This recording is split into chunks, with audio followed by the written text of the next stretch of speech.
Bon, si t'es parisien, t'as déjà dû entendre cette phrase. Montreuil, c'est gentrifié.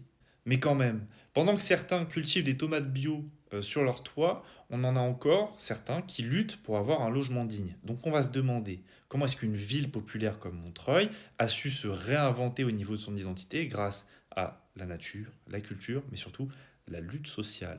En gros, le truc, c'est que Montreuil a voulu changer son identité avec l'implantation d'espaces verts, la nature comme une sorte de vitrine urbaine. Le problème étant, ces projets, ils ont parfois été imposés sans réelle concertation qui a été vécue par certaines populations comme étant une espèce d'imposition autoritaire. Et on a eu le droit à des projets qui fusionnaient art et nature dans une stratégie d'attractivité urbaine.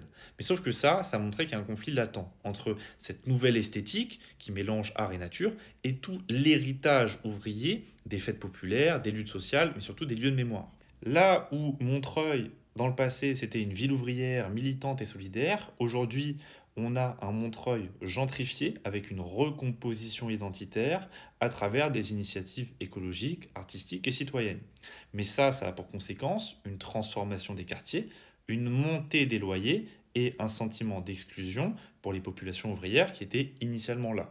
Mais alors ça ne veut pas dire que les ouvriers restants sont contre la mise en place d'espaces verts. Au contraire, il y a des mobilisations comme le non au béton, oui au gazon, qui sont des revendications d'accès égalitaire à la nature et qui vont lutter contre des logiques spéculatives. Et surtout ce qu'on voit, c'est qu'il n'y a pas du tout le même rapport à la nature entre les classes populaires initiales de Montreuil et les nouveaux habitants beaucoup plus aisés.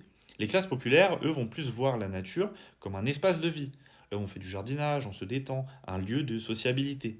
Là où nos nouveaux bobos vont venir valoriser une nature esthétique, écologique, souvent plus symbolique que vécue. Tout ça, ça crée des tensions, hein. Tout d'abord, il y a la pression immobilière, ça c'est évident, on en a déjà parlé. Mais il y a des tensions entre les quartiers embourgeoisés et les quartiers populaires.